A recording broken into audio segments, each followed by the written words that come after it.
Hey there, amplifiers. Thanks for tuning in. My name is Kenny Harper, and joining me today is Manny Torres. We are going to be boxing it up, talking about content marketing versus paid advertising when it comes to service-based businesses. So it's going to be fun. Manny, are you ready to get this rocking and rolling? Yes, I am. Let's get it on. Or you've been listening to too much Marvin Gaye or something? Maybe it's a little bit of what? Who sings that song? Barry Manilow? No. Barry White. That's it. Barry Manilow. All right. Just kidding around. We're going to have some fun today. And you're going to be talking about some of the pros and cons of each, giving some expertise that we've learned on our journey when we've been helping other business advisors amplify their business. So without further ado, let's get rolling.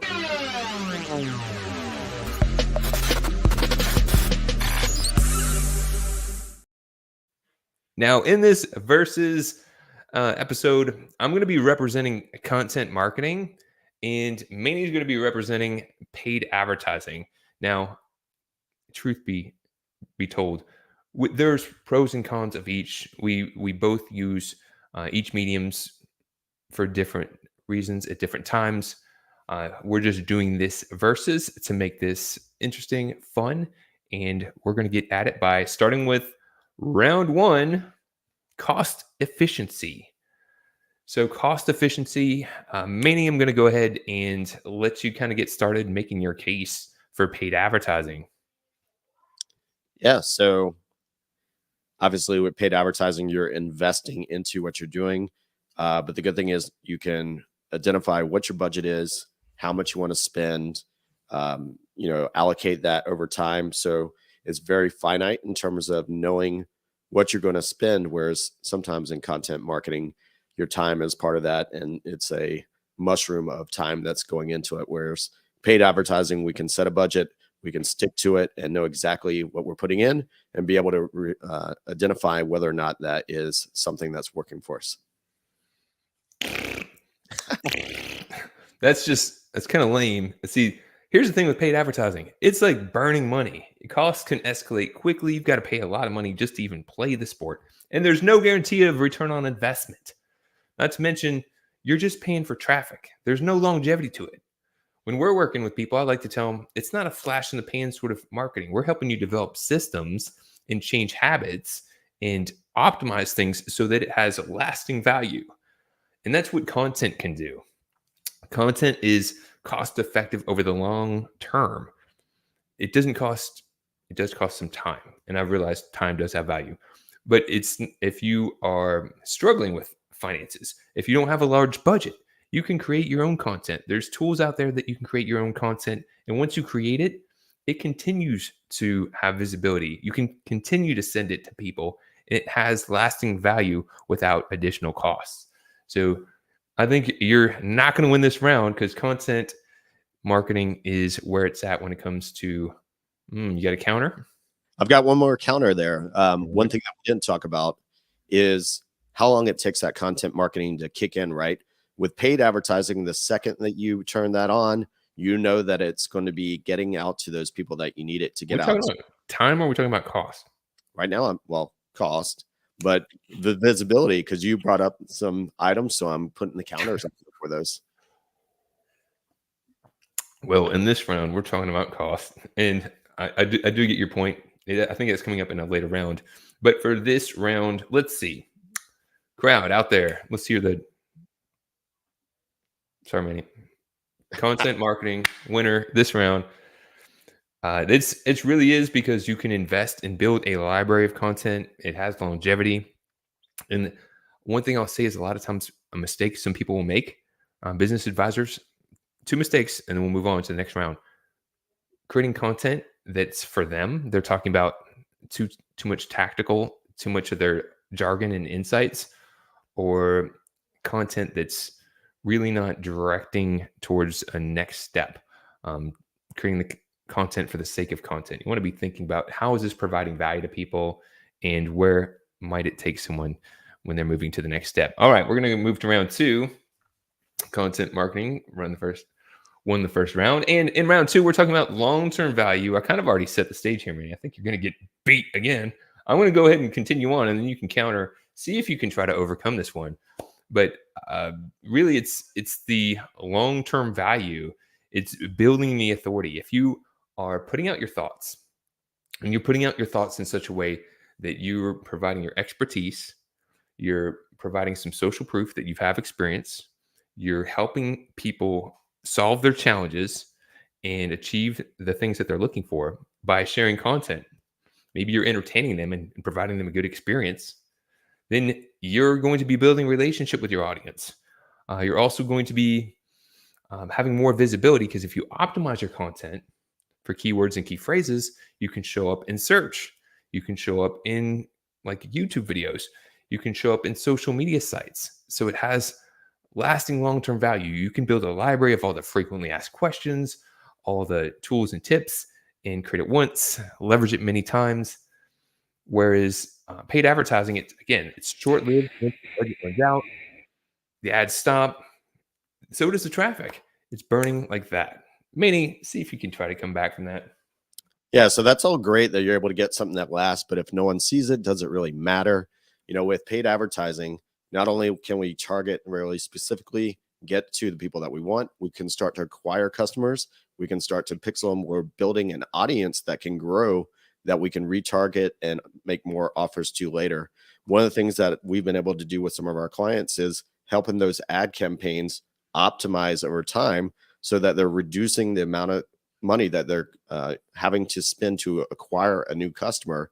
And that's just helping them grow that business. And once you have a customer, as you know, you can ascend those customers. So the biggest thing that I say is the advantage of those ad campaigns is you're able to acquire those customers, and those customers are your long-term value. So the more customers you have, the more long-term value that you get. I will give you some credit there for to trying to stretch that a bit and trying to say long-term value of having the customers in advertising. If optimized, if you have somebody who can help you optimize, your messaging, the congruency of the landing page, the congruency of the next step in the offer, if you're looking at that as a funnel, if you have people that can help you optimize that whole experience, you can make paid advertising really work. However, long-term value, when we're talking about just ads or just content marketing, I'm thinking this winter is going to be a little bit content marketing. It's really because the paid ads are great, but they do not last for long periods of time. Manny, it looks like you're getting struck out. I'm not sure if you're going to win any rounds here. But if you're tuning in and you're checking this out, subscribe to Growth Amplifiers. We create content to help business advisors and businesses amplify, generate more ideal customers, guide them to become raving fans, and systemize, simplify, and scale so that you can have more time doing the things that are more important for you. So round 3. All right, Manny, see if you can take me down. Try. I'm going to ask you to try this time. I'm going to ask you to try this time, but did I go first last time? Did you go first? You went first last time. All right, I'm going to let you go this time. I'll give you a break. Yeah, and this one's going to be an easy one because with paid advertising, you can drill down exactly who you want to target. You can even geo-target. So I've seen campaigns where you're circling it around a conference center so that you know that everyone that you're looking at targets within that area. You can target by demographics, psychographics. You can build a list of lookalikes for your customers, which is really what you want to do. You don't want to be blasting out to people that are not your ideal client. You want to speak like you're speaking directly to someone. And with paid advertising, and the tools are getting better and better with all the data that's being collected, that you can really zero in on exactly who you want your message to go to.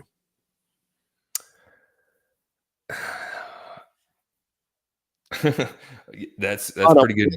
It's pretty good, Manny. But here's the thing: if you're going to run paid ads, it requires some deep knowledge.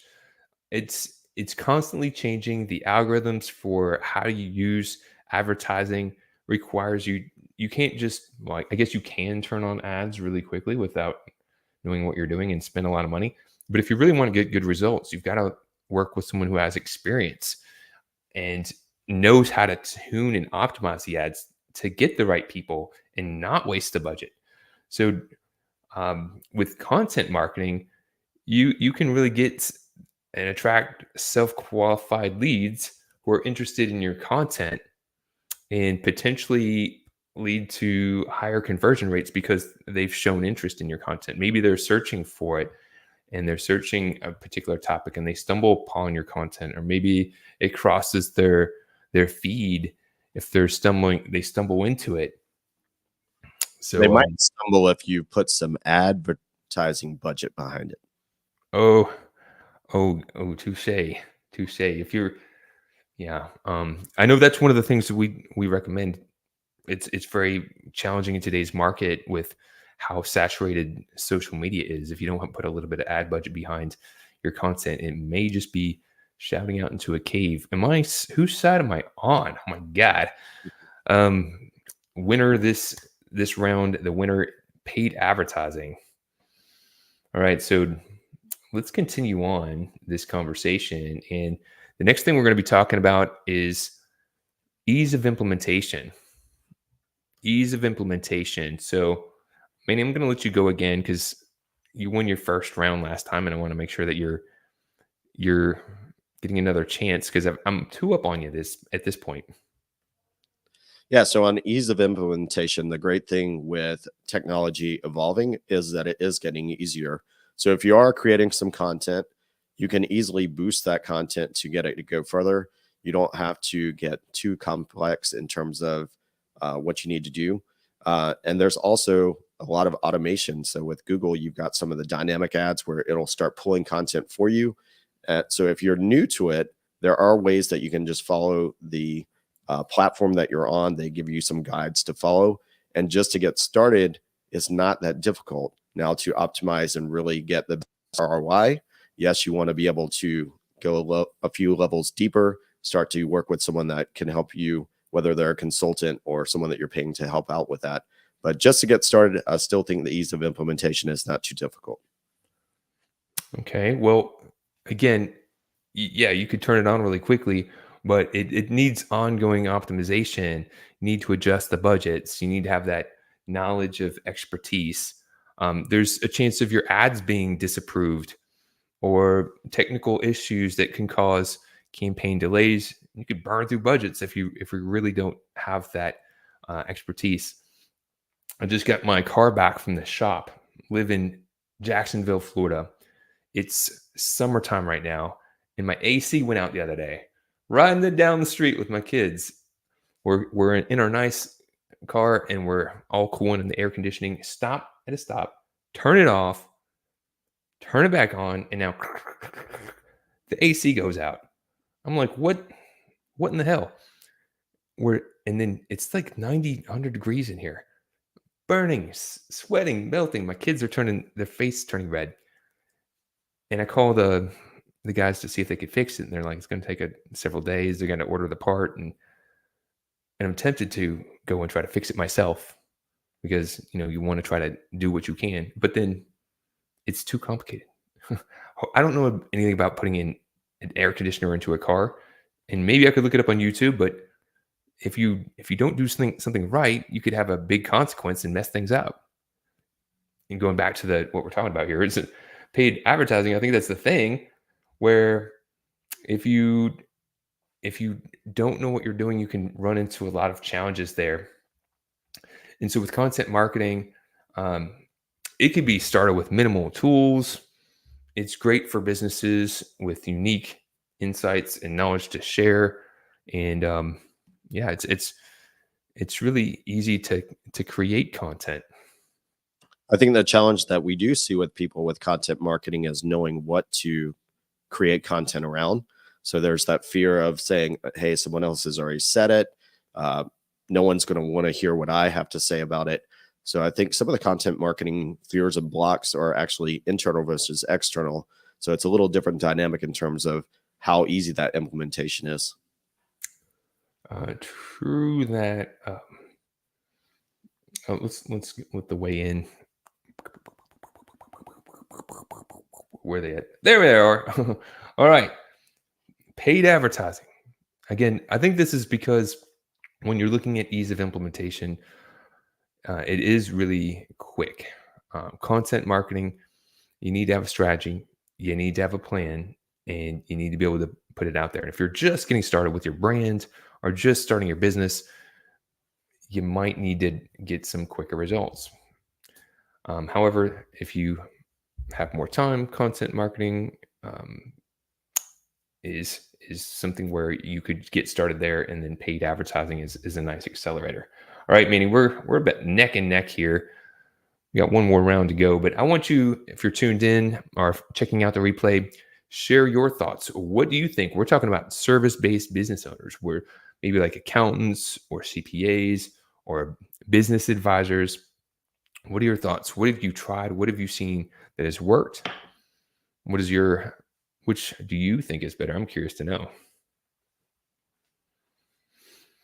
All right, so let's get into the final round, and I'm going to take this round. I'm going to go first this time, and let's see what we can come up with. All right, first, we're talking about engagement and interaction.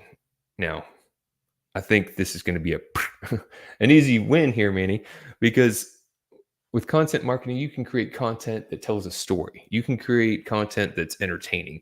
You can create content that really gets people to think and asks questions and really builds relationships. Whereas like paid advertising, it seems intrusive. Who likes to, unless it's the Super Bowl, who likes to have the ads pop up when they're in the middle of watching what content, right? And ads, eventually, if you see a lot of ads, you start just overlooking them. It kind of can have a negative impact if you continually have an ad interrupting you, and can come across being salesy. Whereas if you create valuable content, building relationship, entertaining a bit, it can really start building a relationship, guiding people from contacts to conversations to consultations and ultimately to clients. All right, Manny, give it a shot. Well, I'm glad you brought up the Super Bowl, because how many people do you know that stop and watch the halftime and the Super Bowl specifically for the commercials, not for the game, but for the commercials? And you said another good thing that I'm going to use, which is when done correctly, right? When it's something that's tangible, something that connects with the audience, it can be effective. And you've seen that with some of the Super Bowl commercials where they've caused conversations that continue for weeks and weeks and weeks after those ads. And we've seen what happened with Bud Light. That's on the other side of it, where an ad can cause some controversy. So when done correctly, an ad can start those conversations, keep them going, get the brand spoken about, and engage the audience. The question is it done correctly and engaging the audience the right way or the wrong way? Because if you are going to interrupt them, you've got to honor that audience and be able to bring something of value, something that's relatable, something that really makes their day or their life better. And I'm going to say that is a good point. Ads do have their place. Sometimes it's needed to get your message out there. However, Super Bowl, what's the most valuable part about the advertising? It's the content. Ladies and gentlemen, which round? Who wins round 5? Content marketing. Woo! Oh, this I'm gonna say this fight was rigged. Content marketing wins this competition. Content is king. Advertising has its place. Sometimes you create content and you need to use advertising to get the message out there, to make sure your audience is aware that you're there. You can turn a look into a stare with good content, but you've got to be able to get your message in front of your market if you want to have the opportunity to gain someone's business. Yeah, and I'd add to that the paid advertising becomes that fuel for that content. So as you're building content, you're seeing what's working, what's not. Now you can add those content subjects into your advertising, and then that can be the fuel that's pushing those things further. And it's a great way to find those winners and then be able to magnify and amplify those. Yes. So a final thought on this, both can be really effective. But if you're winging it, if you don't have a strategy, if you don't have knowledge and expertise to help you clear the path and make sure that everything's aligned and optimized, don't pour water into a leaky bucket. You can waste a lot of time and a lot of money doing things that just aren't going nowhere. Make sure that you really flesh out the whole process. We call it the customer value journey, so that you're seamlessly and subtly guiding your audience to become customers that pay, stay, and refer. So if you've tuned in, I would love to know, what are some topics you'd like to see. We're trying this versus series out. We want to be talking about some things where there are pros and cons to different things in the market to help you grow your brand, to be the go-to expert in your industry, to simplify and scale your business. We want to be able to look at the pros and cons of different topics. If you've got topic ideas, share them. We'd love to see that. Manny, any closing thoughts? The only closing thought I want to say is, regardless of which you want to go with, not to let fear hold you back. The greatest thing you can do as a business owner is get out there and test things. And, as you test it, things are going to get better and better, and you're going to start to see those results. Yes, I love that, Manny. Thank you so much for sharing that. Don't overthink it. Get into action. A lot of times people get paralysis by analysis. They're overthinking it, and it's preventing them from taking new actions and achieving new results. You take new actions, even if it wins or loses, you gain insights. And when you gain insights, you can get to where you want to go. So tune in, share your comments, subscribe to Growth Amplifiers if you haven't already. We appreciate your support. Until next time, keep on amplifying. Thanks, guys.